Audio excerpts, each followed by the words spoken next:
Assalamualaikum warahmatullahi wabarakatuh. Selamat berjumpa kembali. Perkenalkan, nama Ibu Rani. Semoga kita semua berada dalam sehat. Pada hari ini jadwal pelajaran kita adalah sosiologi. Untuk ilmu sosiologi itu pengertiannya ya. Ilmu sosiologi adalah ilmu pengetahuan yang mengeksplorasi struktur manusia, kemudian mengenai hubungan antara individu dengan individu manusia, masyarakat dengan masyarakat yang lain. Baiklah Nanda sekalian, untuk materi sosiologi kali ini kita akan membahas modul meneliti itu mudah. Nah, di sini kita lihat apa pengertian dari peneliti itu sendiri. Peneliti adalah aktivitas individu atau kelompok yang sedang melakukan sebuah penelitian dengan menggunakan metode ilmiah. Tadi kita katakan bahwa peneliti itu harus menggunakan metode ilmiah. Ilmiah itu bagaimana? Nah, ilmiah itu penelitian dikatakan ilmiah jika ada karakteristik. Yang pertama adalah logis. Logis itu bisa diterima dengan akal. Penelitiannya masuk akal, bisa diterima dengan akal yang logis dan tidak ada unsur-unsur tahyul, ya. Yang kedua adalah empiris. Empiris yaitu digunakan cara-cara tertentu yang dapat diamati oleh orang lain dengan menggunakan panca indera. Yang ketiga adalah sistematis. Sistematis itu susunannya terstruktur, ada langkah-langkah yang bersifat logis. Ya, tadi kita katakan bahwa berpikir secara ilmiah itu adalah bahwa kita harus bisa berpikir secara logis. Apa yang kita pikirkan, apa yang akan kita teliti itu bisa diterima oleh akal sehat, ya. Yang Ibu katakan tadi tidak ada unsur-unsur tahyul, kemudian unsur-unsur khayalan. Dia harus nyata, logis, bisa diterima oleh akal, ya. Kemudian kita masuk kepada modal dasar menjadi peneliti. Di sini modal dasar pertama itu adalah objektif. Objektif ini maksudnya kita tidak bisa diintimidasi oleh pihak lain, ya. Tidak ada unsur intimidasi, tidak ada unsur sentimen pribadi, dan tidak berprasangka dulu sebelum kita mengetahui hasil dari penelitian tersebut. Kemudian modal dasar untuk menjadi peneliti yang kedua itu adalah terbuka. Maksud terbuka di sini adalah kita mau dikritik. Seandainya hasil penelitian kita nanti akan diteliti kembali oleh orang lain dengan metode yang sama, kita akan terbuka menerima itu, dan kita tidak merasa bahwa orang itu akan maksudnya kita akan siap menerima kritikan dari orang lain. Seandainya ada yang meneliti kembali dengan metode yang sama, ya kita terima saja. Seandainya penelitian kita ada kekurangan, kita terima kekurangan itu dengan tangan terbuka. Kemudian modal dasar menjadi peneliti yang ketiga adalah rasa ingin tahu. Nah, seandainya kita memiliki rasa ingin tahu yang tinggi terhadap lingkungan, misalnya kita melihat ada suatu kejanggalan, dan di situ kita ada menimbulkan rasa ingin tahu kenapa terjadi kejanggalan ini, dan kita mulai melakukan yang namanya survei, kemudian wawancara. Yang kita bertanya-tanya ke orang itu kan namanya wawancara. Dan kemudian nanti kita akan melakukan penelitian dengan tujuan untuk menyelesaikan kejanggalan itu sudah modal dasar kita sebagai peneliti, rasa ingin tahu. Kalau kita sebagai individu tidak memiliki rasa ingin tahu terhadap lingkungan, kita tidak care, berarti modal sebagai peneliti itu belum ada pada diri pribadi kita. Kemudian yang berikutnya yaitu faktual, bahwa yang kita teliti itu adalah fakta, berdasarkan fakta, bukan berdasarkan omongan-omongan orang, tidak. Kita melihat faktanya bagaimana, disitulah kita akan melakukan penelitian. Kemudian yang berikutnya adalah analisis. Di sini kita akan melakukan penelitian, itu kita harus berpikir secara sistematis. Ya, di sini ya, sistematis itu ada langkah-langkahnya, berstruktur. Sehingga kita akan melakukan penelitian itu step by step dengan teratur. Kemudian yang berikutnya kita lihat di sini adalah kritis, yaitu kita sebagai modal dasar kita sebagai peneliti itu kita bersikap kritis terhadap terhadap lingkungan.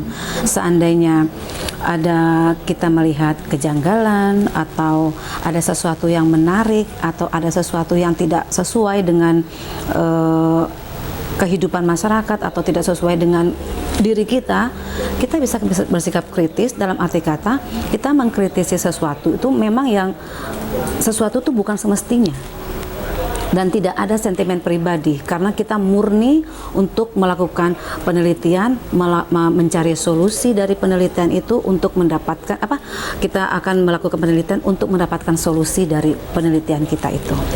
Kemudian nah di sini kita masuk kepada yang terakhir, yaitu solutif. Berarti kita melakukan penelitian karena kita ingin mendapatkan penyelesaian dari masalah, dari hal yang kita kritis itu. Nah, berarti kita lihat di sini kalau kita perhatikan bahwa untuk bekal menjadi seorang peneliti itu kita yang utama betul, kita itu harus memiliki rasa ingin tahu. Kalau bahasa sekarangnya kepo, tapi kita ini kan bahasa ilmiah ya, rasa ingin tahu terhadap sesuatu hal yang terjadi di lingkungan. Misalnya begini, kita melihat ada fenomena sekarang, kenapa anak-anak sekarang tidak begitu memiliki keinginan untuk melakukan olah tubuh, maksudnya bergerak lebih banyak. Mereka lebih asik dengan gadget. Nah, itu bagus untuk kita lakukan penelitian. Fenomena ini bagus kita lakukan penelitian. Ada apa sebenarnya? Kita bisa mewawancarai atau bertanya kepada anak-anak, kenapa sih kamu begitu asik dengan gadgetmu? Kadang-kadang mandi pun susah untuk disuruh. Nah, itu fenomena. Kita harus kritisi, kita harus melakukan penelitian kenapa sampai hal ini terjadi. Nah, solusinya apa? Supaya anak-anak ini tidak terlalu bergantung dengan gadget. Bisa jadi ini juga peran orang tua. Ini kan lingkungan. Kita bisa lihat anak umur 1 tahun atau 2 tahun akan berhenti menangis saat diberi gadget. Dulu kita tidak seperti itu. Di zaman ibu, kita belum pernah mengenal gadget. Ibu kita memiliki kreativitas dalam bagaimana cara menghentikan anaknya menangis tanpa memberikan sesuatu. Itu sangat perlu kita lakukan penelitian. Nah, itu fenomena itu bagus untuk diteliti. Nah, jadi rasa ingin tahu kita terhadap kejanggalan-kejanggalan yang ada. Kemudian kita juga bisa melihat sebelum pandemi, saat sekolah offline, seandainya kita lagi keluar rumah, kemudian kita melihat sekelompok anak sekolah dengan pakaian seragam duduk di mana, duduk di kafe atau duduk di mana, sementara saat itu adalah jam sekolah. Nah, di situ kita yang memiliki jiwa peneliti, kita akan memiliki rasa ingin tahu kenapa siswa ini berada di luar sekolah pada saat jam sekolah. Nah, itu bisa kita adakan penelitian terhadap hal itu. Oke. Nah, kembali kita tadi ke permasalahan lingkungan tadi, yang seperti Ibu bilang, kalau seandainya melihat ada anak sekolah di luar jam sekolah, nongkrong-nongkrong di luar, kemudian kenapa anak-anak sekarang lebih suka bermain dengan gadget daripada bermain dengan teman-teman sebaya. Nah, kita akan mempelajari ini, kita akan menganalisa, kita akan melakukan penelitian untuk mengungkapkan masalah-masalah ini secara ilmiah. Kemudian kita akan melakukan antisipasi untuk generasi berikutnya. Jadi hasil penelitian ini bisa kita bisa berguna untuk masa yang akan datang. Jadi saat hasil penelitian ini kita sudah mendapatkan solusinya, nah ini akan kita berikan sebagai antisipasi untuk hal yang akan datang, untuk generasi berikutnya, sehingga generasi berikutnya sudah kita antisipasi bagaimana supaya generasi berikutnya tidak nongkrong di luar saat jam sekolah, kemudian mengantisipasi generasi berikutnya untuk tidak bergantung dengan gadget. Nah, itu jadi guna penelitian itu untuk menganalisa dan untuk mencari solusi dan untuk mengantisipasi hasilnya ini ya, untuk mengantisipasi kejadian yang sekarang ini tidak terulang lagi di masa yang akan datang. Baiklah Ananda sekalian, sekarang kita akan melihat manfaat dari penelitian ya. Yang mana manfaatnya itu yang pertama, penelitian murni. Penelitian murni di sini maksudnya pure research. Di sini penelitian itu bertujuan semata-mata untuk pengembangan ilmu dan berupaya menjelaskan pengetahuan yang sangat mendasar mengenai dunia sosial. Ya, tujuannya adalah pengembangan keilmuan dan menjelaskan pengetahuan yang mendasar mengenai dunia sosial. Yang kedua adalah penelitian terapan, yang mana informasi yang kita dapatkan dari hasil penelitian itu dapat kita terapkan di masyarakat ya. Yang mana penelitian yang mencoba untuk menyelesaikan masalah tertentu secara spesifik dan hasilnya nanti dapat langsung digunakan sebagai dasar merekomendasi langkah penanganan atau solusi. Nah, itu maksudnya tadi. Jadi hasil penelitian kita itu nantinya berguna untuk penyelesaian masalah di tempat lain. Dengan hasil penelitian kita ini, dengan kasus yang sama, hasil penelitian kita akan berguna untuk dipakai di tempat lain dengan kasus yang sama, ya gitu ya.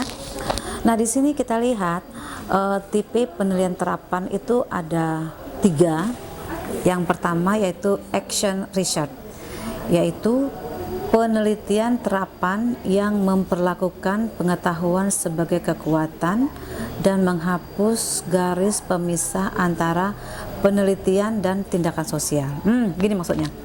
Jadi seperti yang Ibu bilang tadi, jadi hasil riset kita, hasil penelitian kita itu hasilnya itu sudah hasil penelitian kita itu langsung bisa diterapkan, bisa langsung dimanfaatkan dalam tindakan sosial ya.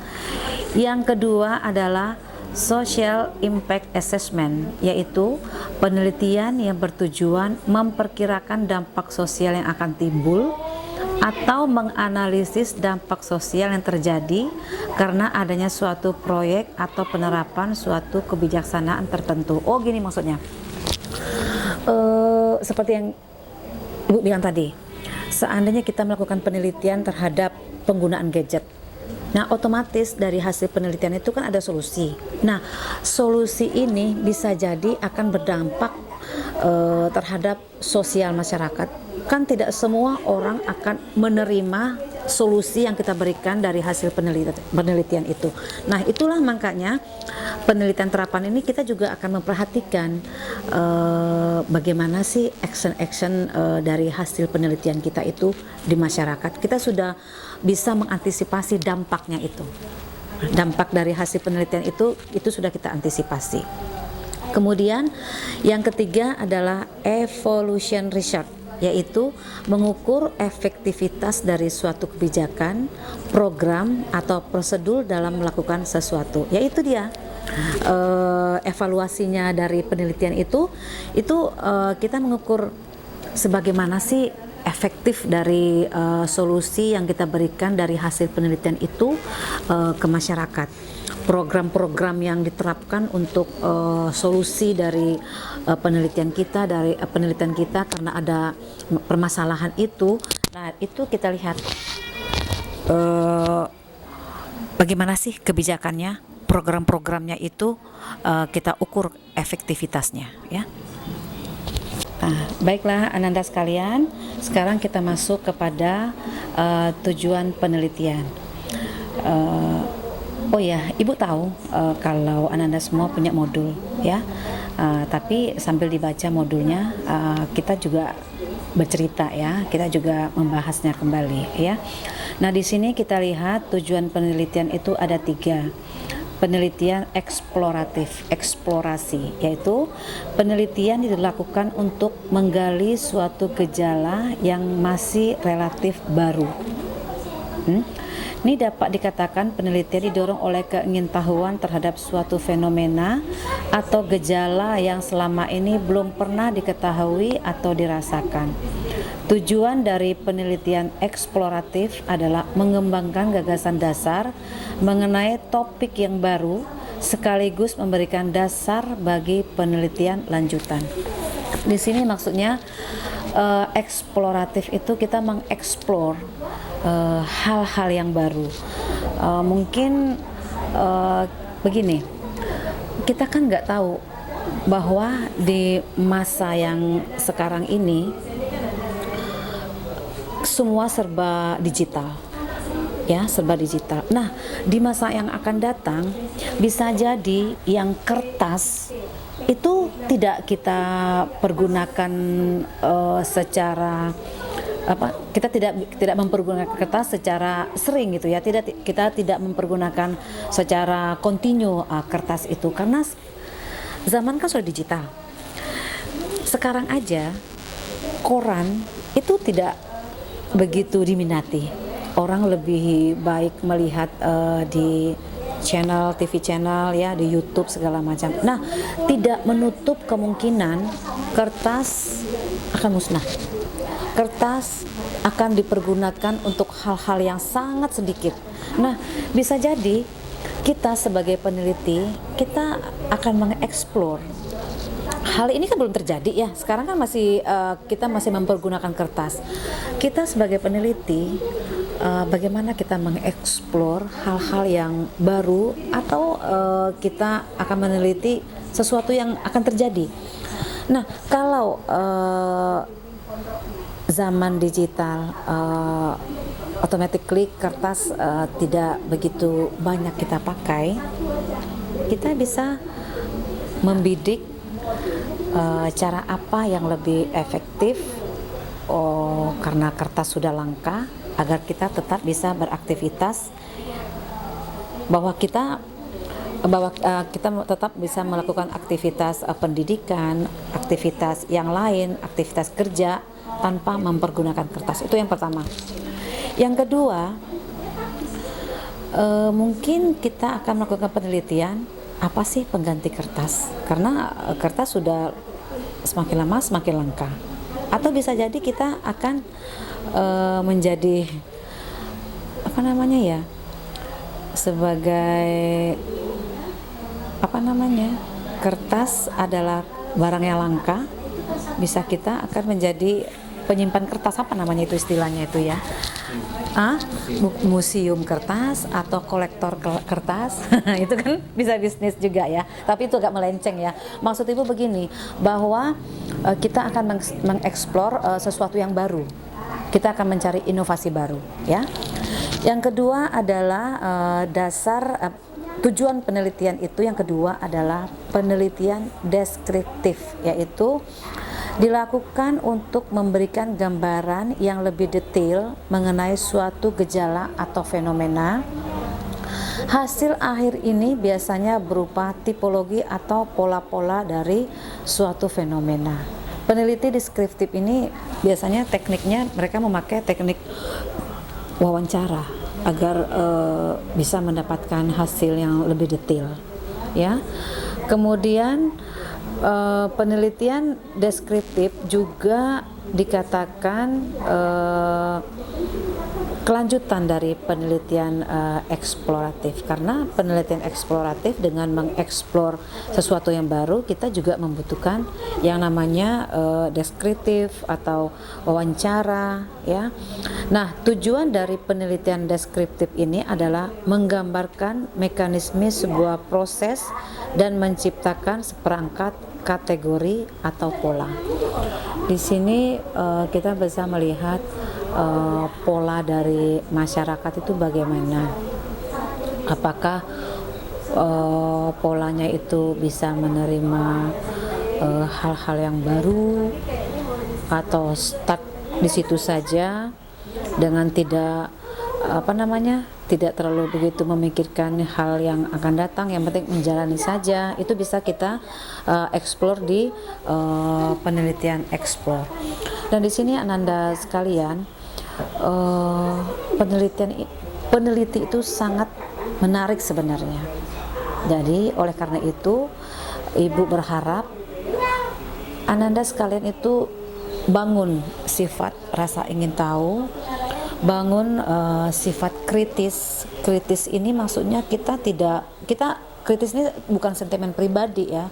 Kita mengkritisi sesuatu itu bukan berarti kita tidak suka dengan seandainya gini, ada seseorang yang membuat suatu pernyataan atau ada seseorang melakukan sesuatu, nah itu kita kritisi, tapi kita tidak sentimen pribadi, kita tidak mengadjust, ya.